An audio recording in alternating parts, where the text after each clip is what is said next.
ये सब लोग भाग क्यों रहे हैं रे भाई? जरा पास जा अगर देखने का, ये आखिर इतनी जनता भाग कर जा कहाँ रही है? हर कोई भाग रहा है।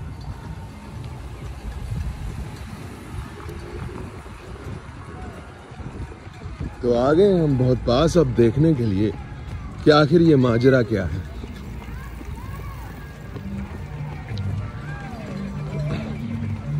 तो वाह रे वाह, माजरा तो ये है कि सैकड़ों लोग इस वक्त इस दौड़ में हिस्सा ले रहे हैं।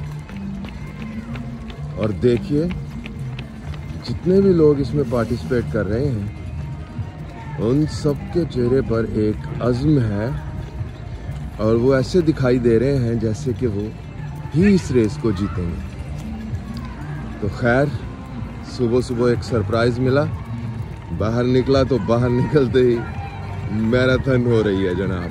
न्यूयॉर्क में इस वक्त मैराथन हो रही है जिसमें सैकड़ों की तादाद में लड़के लड़कियां शामिल हैं। और अब ऐसा करता हूं कि मैं भी थोड़ी देर के लिए इस मैराथन में शामिल हो जाता हूं।